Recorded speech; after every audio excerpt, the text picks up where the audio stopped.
welcome to what is this, presentation 9 of this 2-day marathon. Yes. And thank you, first of all, to Carl and Peter and everybody for making this virtual. What a joy to see all these great presentations and hanging out with hundreds of other Access developers around the world. So thank you guys so much. Many of us I know couldn't travel to Vienna even if it were not virtual. So I don't know, maybe next year, Carl, you can strap a 5G webcam to your forehead and walk around Vienna so we can get a tour. Oh, you just come over. Okay. Well, my name is George Young, and this presentation topic is to automating your application with Azure Logic Apps. And there's my contact information at the bottom, info@dawsonbutte.net. Please feel free to send me an email if you have any questions or comments. Hope everybody's doing okay in the quarantine. You know, we all make do as we can. This is quarantine life in Colorado. So hope you're all staying healthy and productive and still finding joy in everyday life and your activities and your loved ones. One thing I noticed is that if I go full screen in Teams, it gives me a much bigger view of the presentation content. So I don't know if the fonts are a little bit small on, say, an SSMS or something in here, you might want to consider clicking the dots and going full screen. Again, my name is George. I have about 25 plus years of professional development on the Microsoft stack. I started with Access around 1993 and went into web development a couple of years later. And since then, I've sort of had this parallel dev life of web development and Access development. But Access was really my first love back around 93. In fact, on the education question, one of the presenters yesterday, I think, mentioned that Access is not available in one of the education SKUs. I took an Access course at a college, database development, and they used Access. So may those days soon return. I'm an independent development consultant, again, database and cloud. Also conference speaker. I've spoken at a couple of Armenstein's Access Days, Denver Dev Day, which is a general development one-day conference here in Denver. Spoke at the Portland group, I guess 2 years ago now, SQL Saturday, and a number of individual user groups. And I am involved with the Denver Area Access Users Group. And the URL is www.dog.org. I'd like to take just a couple of seconds to go there and to show you the website and to encourage you to come over to this website, dog.org, and join us virtually. We've gone virtual during the lockdown, and so we are hosting all of our presentations online. We actually are a physical access user group that meets monthly at the Microsoft office normally.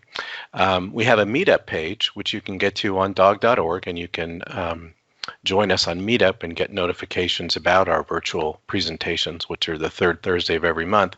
We also have a YouTube channel where we post our monthly presentations. So you can see here we've got a few up there. I'm a couple behind. Hope to get those up next week, including one by Kevin Bell, who spoke to us this month. So please feel free to join us virtually. So today we're going to talk about Azure Logic Apps and how you can use a feature of Azure to do workflow automation in your Access application. And this is sort of this challenging relationship of Access and the cloud, or Access and the web. What does that migration look like? How can Access developers avail themselves of some of the great stuff that's going on in the cloud, even though the application itself is not particularly internet friendly? So, Access is a little bit of the black sheep of the Office family. It doesn't have an online or a web version like Excel or Word. Um, it's not even included in some SKUs. We mentioned the education SKU, but there was a while a few years ago when it was dropped from the small and medium business SKUs. It was since brought back. Um, um, And it's often not mentioned in promos. I remember going to a Windows 10 launch in Denver here, and they had a big screen Office with all the Office apps, and they had all the icons except for Access. So sometimes we feel like we're a little bit ignored. And all the cool stuff is going on in the cloud. But Access doesn't have a great native internet story. There have been a number of attempts. None of them have really stuck.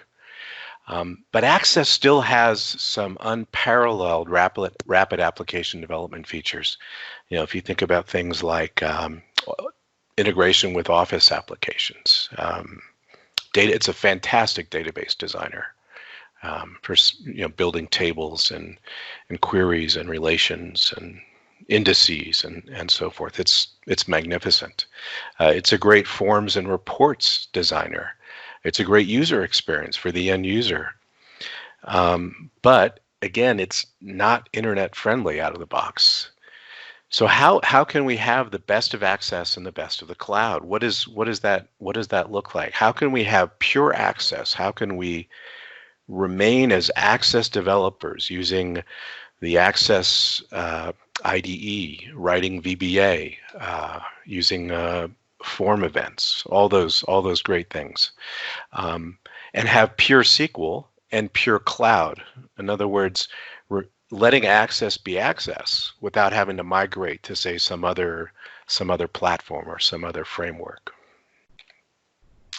Well, the voyage that we took really quickly is that it started for us encountering limitation of Access Web Apps. In fact, I think Kevin Bell came and gave a presentation to the Denver group presenting Access Web Apps, and it was, wow, this is fantastic.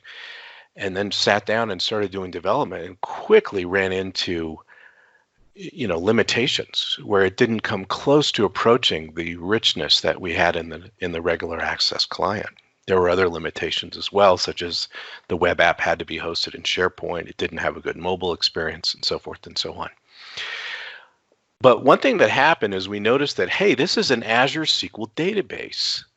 And Visual Studio had recently put in version 3 of MVC, which allowed you to basically point Visual Studio to a database and essentially reverse engineer or auto-generate an ASP.NET application from that database. So we did that and said, this worked.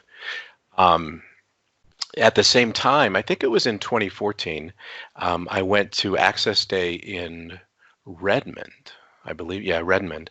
And there was an MVP from, I believe he was from Edinburgh, Scotland, who did a demo of an ASP.NET application using an Access Web App SQL Azure backend. He used a different framework within ASP.NET, which is Web Pages, which is kind of the old version, and we had done it using MVC, but it was sort of a confirmation that, yeah, maybe there's something here.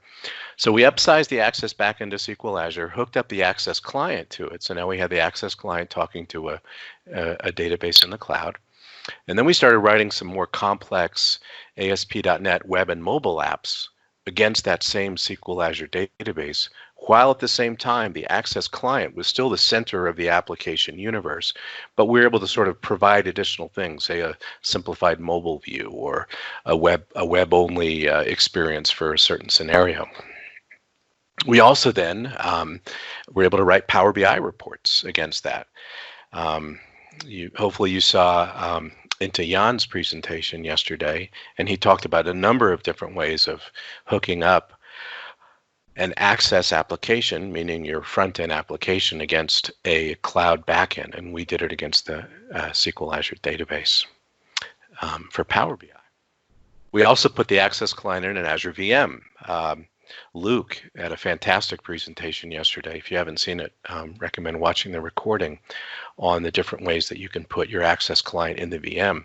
And of course, what that does is that immediately eliminates one of the problems with the Access's Win32 only requirement, because now you have a VM in the cloud, so somebody on their iPad out in the field could actually access the Access client in an Azure VM, and the performance was actually spectacular because the connection from the Access client to the cloud databases, on those internal to Azure massive data pipes, it was blazing fast, and the only thing that was transmitted down via the remote desktop connection are the UI bits that changed. So it was extremely efficient, great experience, and freed us from the Win32 requirement, while at the same time allowing us to remain Access centric.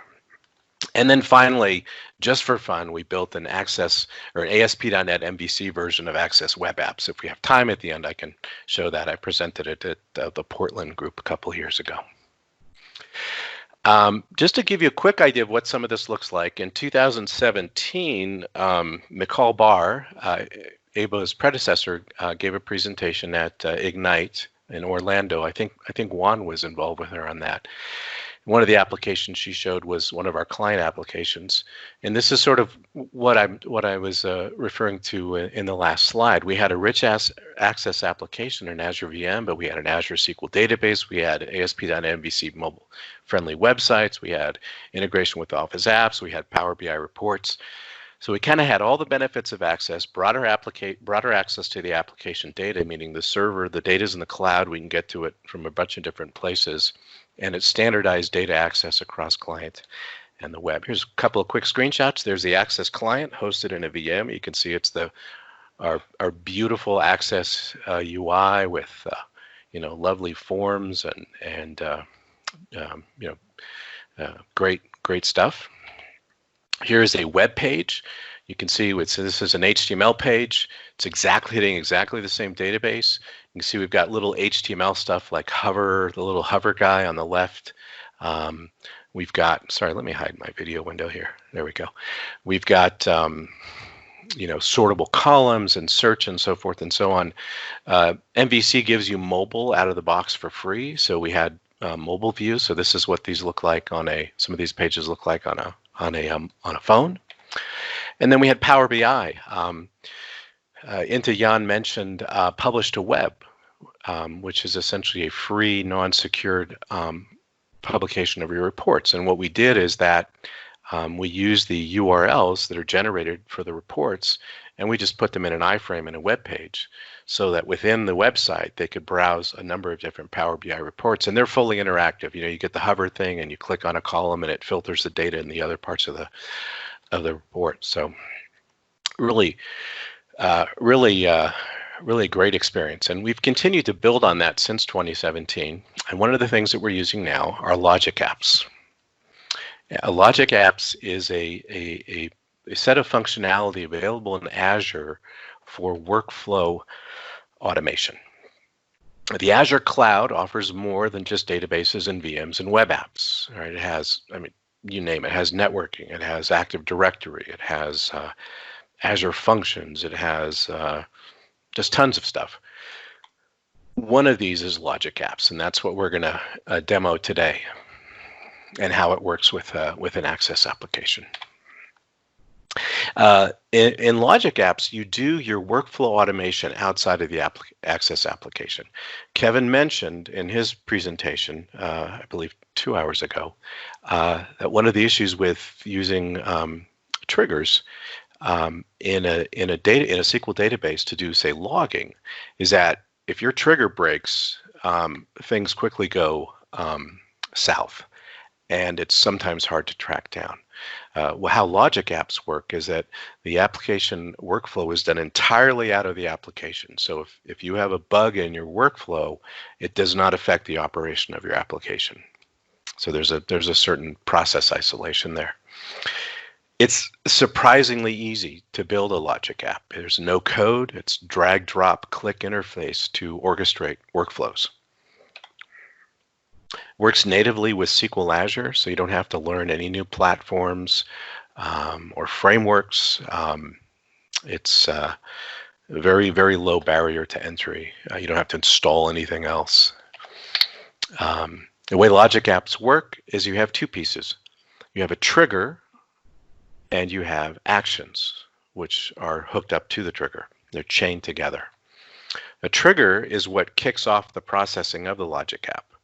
So something happens, right? A database table gets a new row inserted, or a change, or a certain amount of time elapses, or a given time on a periodic basis is reached. Those are triggers. Consider them sort of like events. The second piece after a trigger are actions. So actions which are what is done as a result of the trigger firing. So stuff is done. So something happens, stuff is done. Event handler. Trigger, actions. We have two workflow automation demos. The first one is logging database changes to a log table. So we'll pretend we didn't hear Kevin's presentation on how you can use temporal tables to log, and we'll just use this as an approach. It may still be useful. This is more as a demo. We do use this in production, and it works well for us. The second thing we'll do is we'll generate a daily summary email with database data. So as we go through this, think about, how might you do this in Access today? What would be involved in logging? What maybe would you use a macro?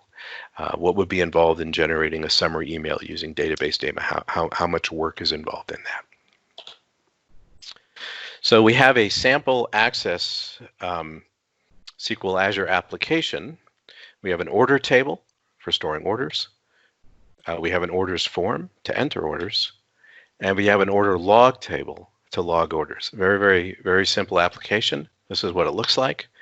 You can see we've got the order form there, and then two tables. Let me go ahead and go to this, and you can see what it looks like. Our order table, you can see we've got ID, item, quantity, price, customer email, order date, and then a calculated value that gives us the basically price times quantity. The order log table is just an ID, so an auto ID, and then the foreign key of the order ID, and then a date and an order value. In terms of the business value of this example, you probably wouldn't log exactly what's in one table, but again, this is trying to keep the demo as simple as possible. And then there's our order form where we enter orders. So the first demo is logging database changes. So when an order is placed, if I go back over here, when I enter a new order here, I want to have it logged into our order log table. Just to be clear, these are linked tables to an Azure SQL backend, so I'm in real time in an Access client application local to my machine. I'm hitting a database in Azure. So we want to log that. When somebody makes an order, we want it to go into this order log table. I'll hit F5, and you can see we've only got one in there. So a trigger for that, remember with the logic apps, we have two things, a trigger and actions. So the trigger is going to be a row is added to the order table. And the action is add a row to the order log table with data from the order. This is what it looks like. This is how we're going to build this in logic apps. You can see it's fairly straightforward. The top guy, when an item is created, that's our trigger. And then our action, we have one action in this case, it's insert row. And you can see in both cases we have connection information. We specify a server and a database. Again, the logic apps happen outside of the application instance. So we're as it were, off somewhere else talking to that using our own set of connection information to talk to the database. So we specify a server name, a database name, and a table name. You can see in both cases, up at the top, server, database, table, at the bottom, server, database, table. In the case of the trigger up here, we're going to check every minute. We're going to go see if there's a new row that's been added. At the bottom, what we do is we're going to put into our Access order log table, we're going to put in data from the order table. I'm going to switch back over to the Access client. You can see order ID, order date, and order value. If I come back over to this table here, you can see I have order ID, order date, and order value. So what I basically do is a trigger happens, and I'm going to insert a row into the order log table, and I have a mapping of fields from one table to another table. So let's generate this thing in real time. So we're going to go into Azure, and I'm not going to spend time on Azure itself. You know, how do you sign up? How do you get an account? If you have Office 365, you have an Azure account. You can go to portal.azure.com and sign in using your Office 365 credentials. If you're an admin, you'll be able to do all kinds of stuff in there. But there's a thing called Logic Apps, which is right here in the menu. And I'm going to click Logic Apps, and that takes us into that section, that part of Azure. Right, just as we have a virtual machine section, we have a SQL database section. Here's the Logic Apps section. Now I have these Logic Apps that I built yesterday for screenshotting purposes, and also as a backup, just in case something goes haywire. But let's go ahead and add this Logic App. I'm gonna go back to the slide deck. So we're going to basically do this in real time. See if we can get it to work. So we're going to add a Logic App. When we do that, a resource group, which is basically a virtual container for stuff that's related to each other. In this case, you can see I got Vienna 2020 resources. I'll call the Logic App Vienna log live, and I'll put it in West US, which is my region, and I'll click Review and Create. It'll take about a few seconds to spin up. You can see the deployment is underway. Azure is basically provisioning the container and the code for this to work.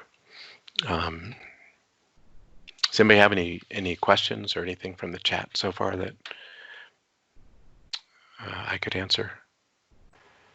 I'll call it out if you like. There's a Brent Pearson has said, what's the typical cost of getting Access BE into Azure and all these Logic Apps, etc.? Doesn't Access handle the update to the log table without the need of the Logic App in real time, in contrast to every minute? Yes. So point one is cost. You can have a database, I think, as Kevin mentioned, for as little as $5 a month. Logic Apps cost something like 0.001% per execution. And we can look at the pricing page.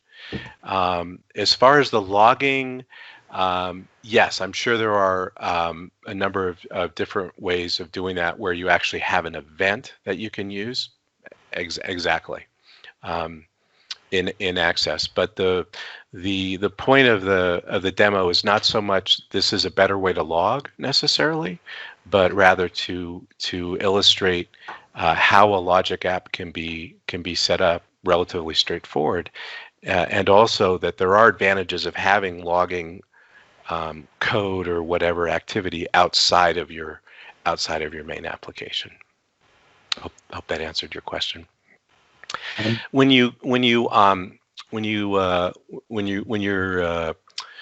Logic App is created, you get it here.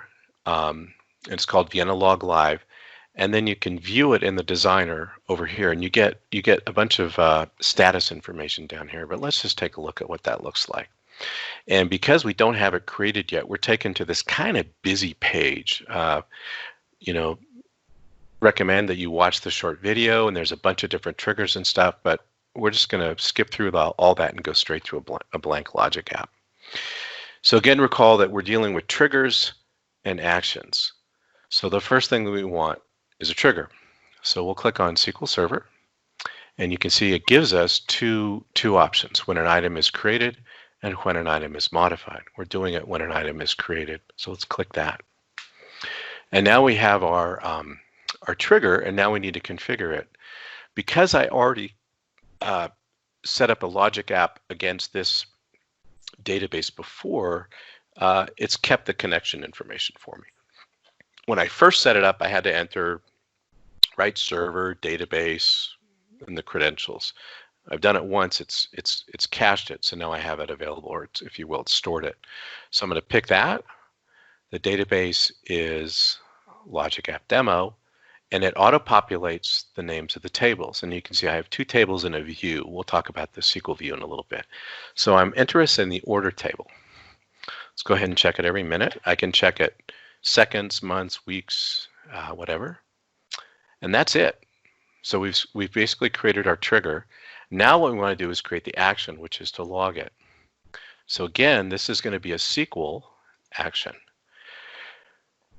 Now it gives us all the actions that are basically built in to Logic Apps. Right? We can execute a stored procedure, execute a query, get tables, get rows, insert row, and we're going to go ahead and insert a row.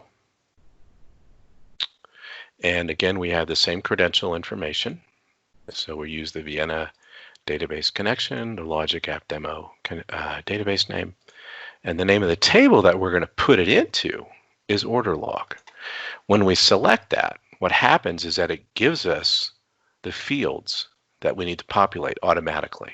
So because we picked order log, it queried the table and said, here are the fields you need to populate. Now we need to populate these. So we click in that, and what it does is it knows that the preceding item was getting a row from a new row from the step previous. So it gives us the data fields whose data type matches. In this case, it's an int, and I can either put quantity, which is an int, or I can put ID. I'll do that. Order date, if I go there, it gives us the date time things from when an item is created. You see there's the step, which is this guy up here, and here's the data that's being funneled into the next into our action. So I'll pick order date and then order value, and that's I think a decimal, and I've got two. I've got price, and I have my calculated column, which is C order value. Go ahead and pick that. That's it. So I'm going to go ahead and save this, and it'll tell us if we have any errors. And now I'm going to go ahead and run it.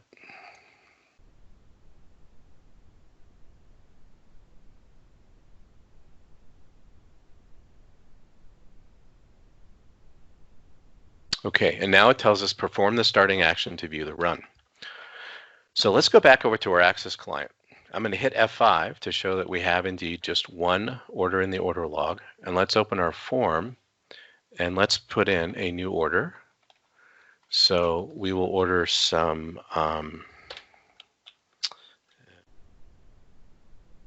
ice cream. How many people do we have in here? About 150? 150 of them. They're at $2.50 each. And it's going to be sent to Carl.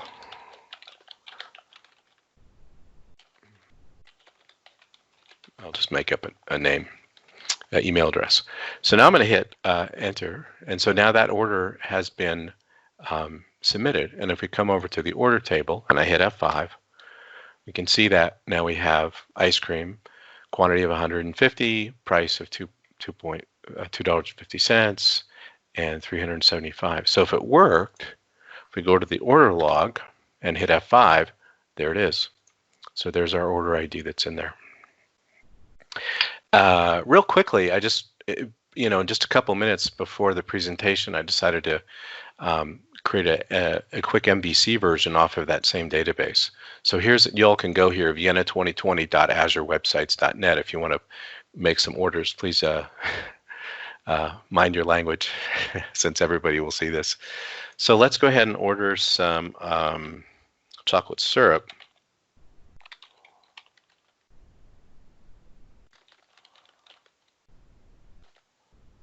And we'll order 10, and it's $12.99 each, and it also will go to Carl at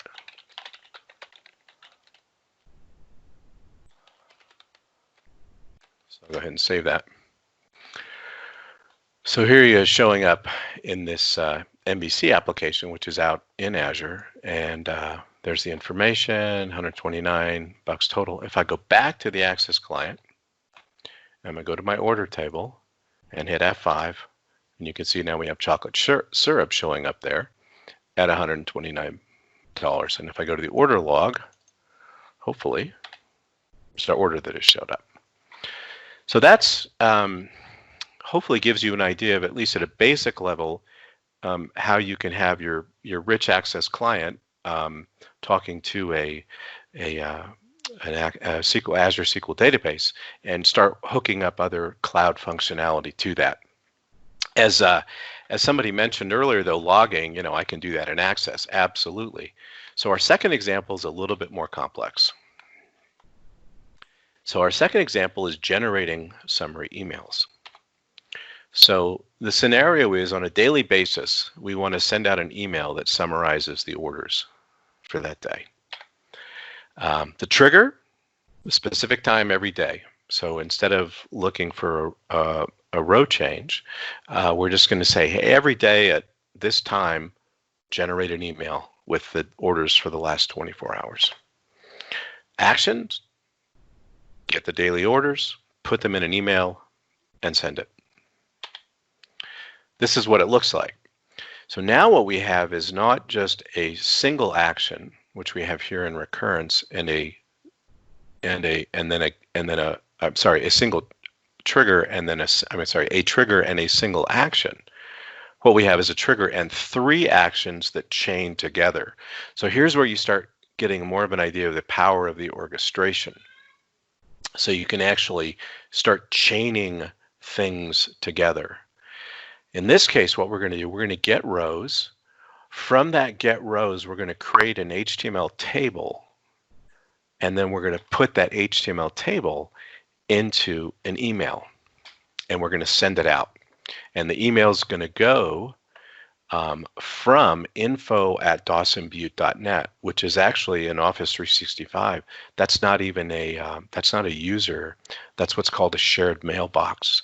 So you can use a shared mailbox, which costs nothing. There's no provision for a user for that in Office 365, and you can use that as the from for your email that goes out. And then we're going to send it to Vienna 2020 mail at dawsonbutte.net.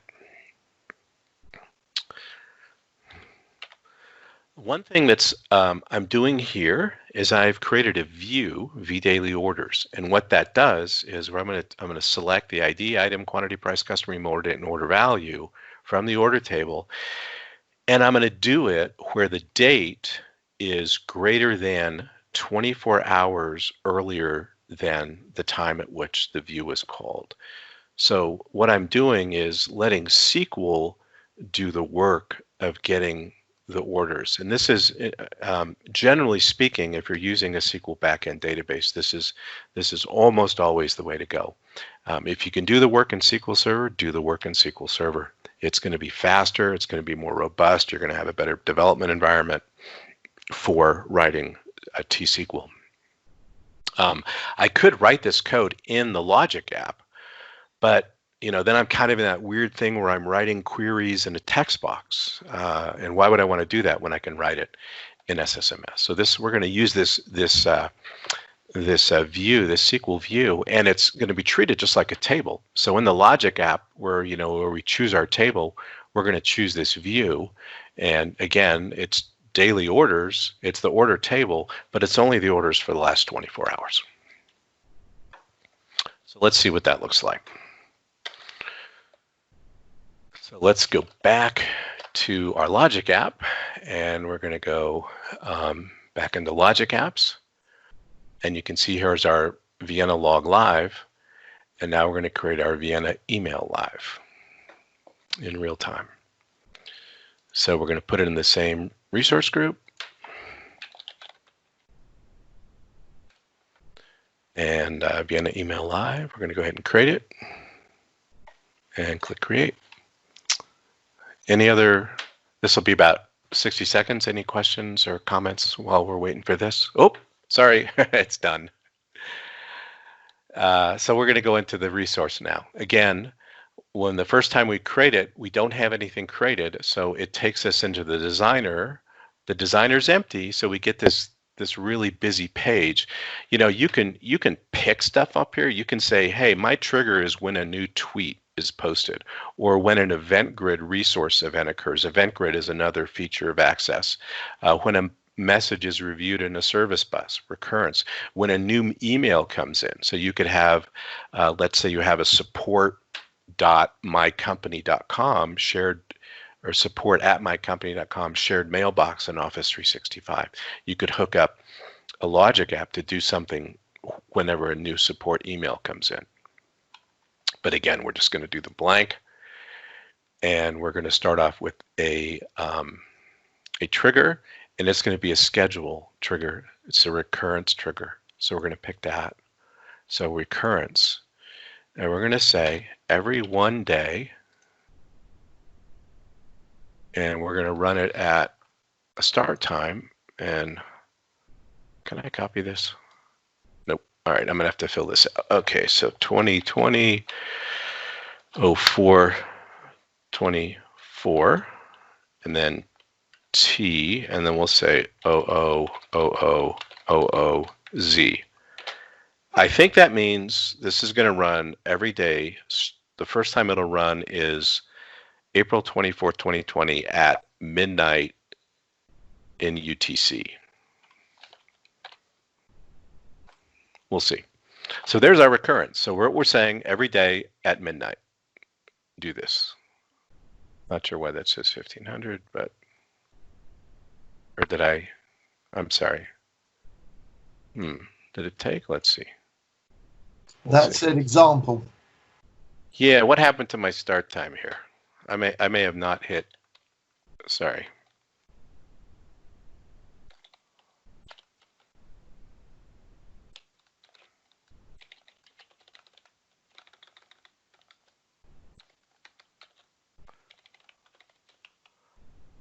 I'm like, you know, Indiana Jones hates snakes. I hate dates.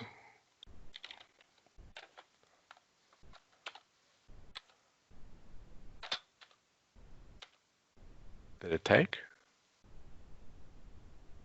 Okay, it took. Great. Now what we're going to do, so there's our trigger. Every day at midnight we're going to do this. What are we going to do? You'll recall that what we want to do is to get rows from daily orders, and you'll recall that daily orders is our SQL view that gets the orders for the last 24 hours. So every 24 hours our trigger runs, and it calls get rows, and he is going to return, by nature of what he is, the last 24 hours of orders. So the name of the SQL table is V orders. Let's see. Back over here. I'm sorry. Go to T-SQL. V daily orders.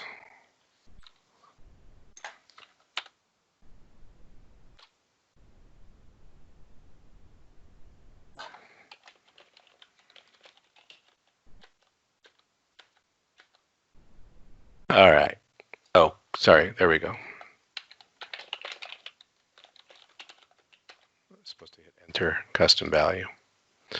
So that's all we do there. We basically say, go to vDaily orders as a table and get the latest data from that. So now our next step.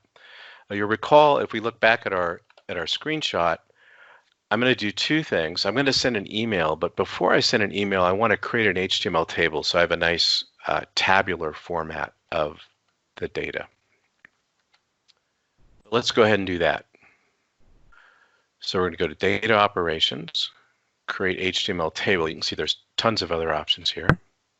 And we're going to create it from, and notice that, again, we get this auto-populate of this data that we have coming out of the preceding task, and that's a key part of this orchestration. So we're going to get the value of the items, and we can either just dump the columns in there, or we can actually pick them and, you know, say, date, and put in order date, and we can pick customer and pick customer email. And we'll pick a total and put in our C order value. Okay, that's it there. Now what we want to do is stuff it into an email.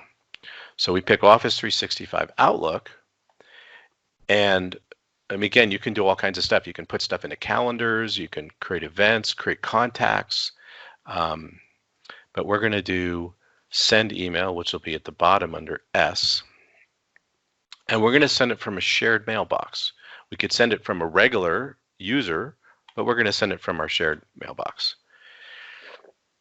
So the mailbox address is info@dawsonbutte.net. Let's go to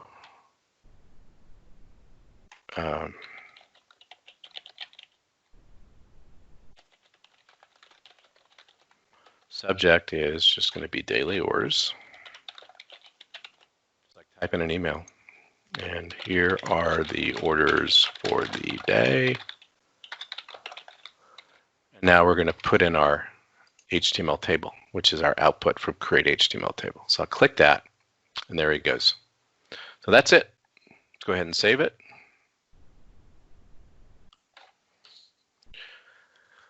We'll hit run to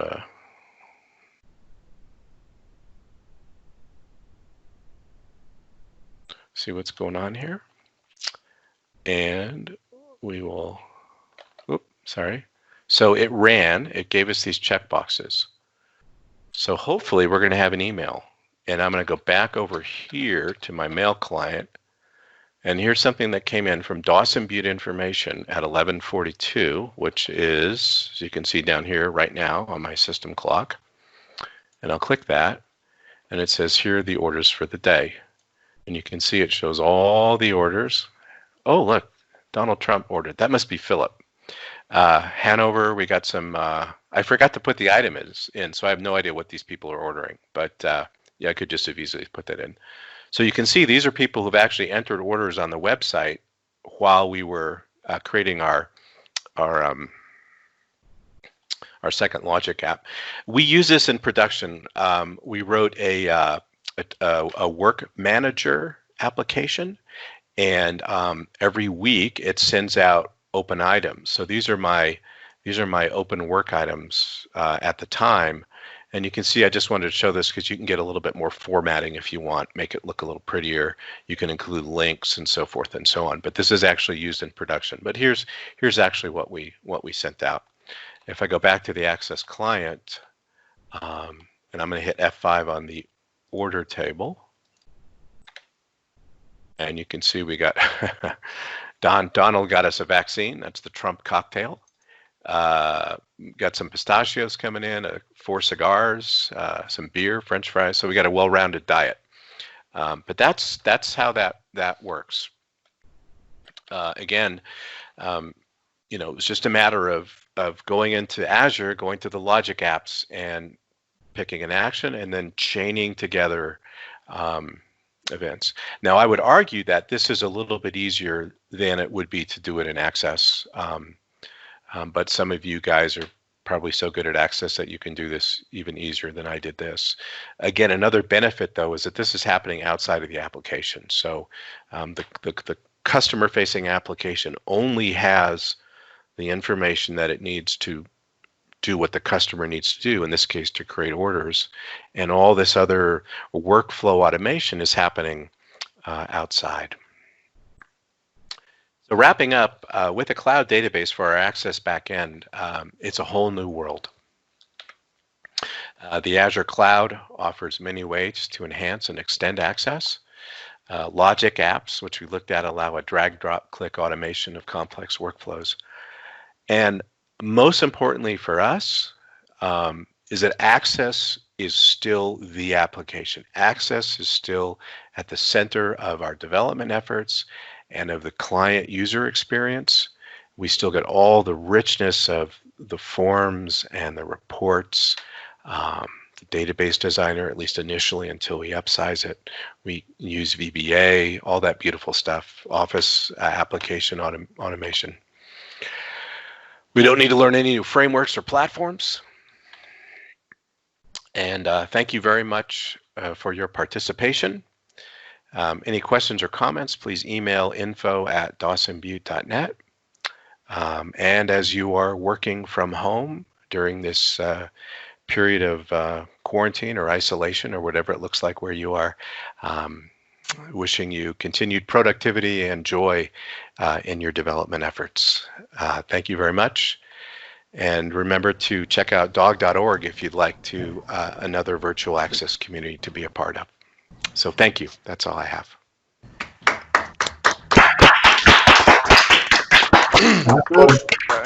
Thank you, George. Just a couple of questions came up in the chat.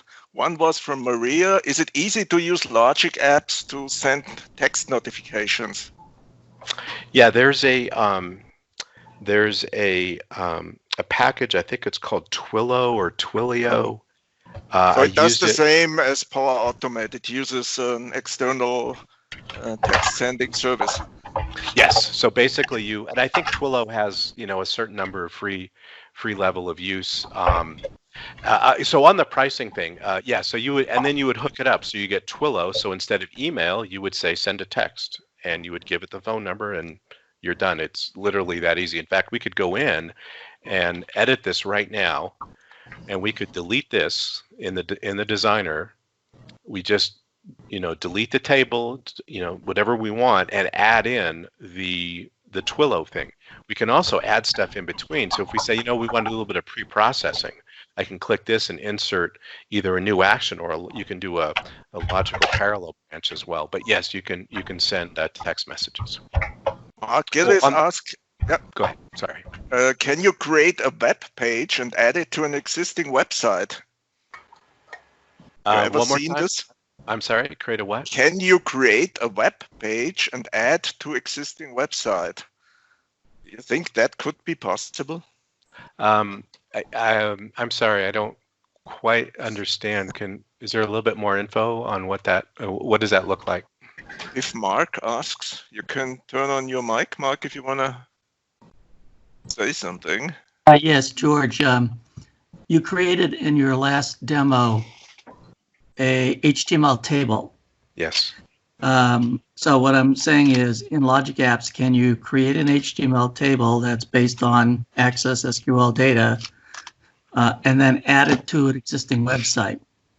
Or you can update that so that now you have a website that's showing updated information to the world. You definitely, I haven't looked at, I know that there are HTTP components in Logic Apps, so you can do HTTP stuff. I don't know if you can deploy a table. Another way of doing it would be to have a web page that actually uses this SQL view. So if I right click on select top 100 rows or top 1,000, so this is getting me the last 24 hours. So I would just create a web page, and I can do it right now if you want, but maybe we don't want to do that. Maybe we want to have coffee instead. But you could definitely have this view, because this view is just the last 24 hours. So in 24 hours, when I hit this same view, these are going to be totally different. But yeah, you could definitely do it that way, and I think I'm not sure you can deploy web pages using Logic Apps, but you may be able to. Okay, I'll check it out. Thank you. Another question was, can you read the contents of a Logic app in code, either T-SQL or VBA? Is it just a visual, or is there any possibility to read it? Yeah, are you ready? There you go. So this is a JSON object, which is the bane of all VBA developers. But it is available in code, and what you can do is you can actually create, edit, and manage this in Visual Studio using Git or some sort of source code repository. So you can do versioning as well. But this is what the code looks like. I mean, it looks horrendous. It looks like somebody vomited onto my screen. But once you learn the basic, I mean, okay, here's a trigger. right? Recurrence day, interval 1, start time. So once you got familiar with it, absolutely. Okay, last questions to have a break to. The inevitable question: how does Logic Apps compare to Power Automate or Flow, as it was called? Yes. Or triggers. That was the third component in the question. Okay. Yeah, triggers, clear. But Power Automate and Logic Apps, that's a difficult thing. Yeah, I have looked at Power Apps and the Power Platform, and the drawback for me is it takes me away from Access. And I believe that some of that functionality requires that you be in the Power Platform. I could be wrong, but that's my understanding. So that if you're going to use Power Automate, you got to be in the Power Apps kind of world. And for our preferences as developers, we want to be in Access, and the Logic Apps allows us to very simply, without any additional framework, to create essentially this automation. That's the extent of my answer. I don't know enough about I looked at it a few years ago and I put it aside and stayed in the Access and .NET world. We maybe should say that Power Automate is based on Logic Apps. So it's a kind of wrapper around Logic Apps, yes. Which is more user-friendly maybe, but to me they look very the same. So there's not much of a difference, I think. That's a great point. You're exactly right. Yeah. My understanding is that Power Automate and Flow and that sort of thing are wrappers on Logic Apps so that they play well within the Power Apps system. But if you don't want to be in the Power Apps system, I believe Logic Apps is a fairly straightforward option for this sort of thing. It's more the naked developer thing, I think. Although you have a visual thing to develop. Okay. Yeah, I think, yes. Yeah, I think we're done. Thank you very much, George. Okay. Let's have a last break. You got a lot of applause in the chat. Well, thank you, everybody.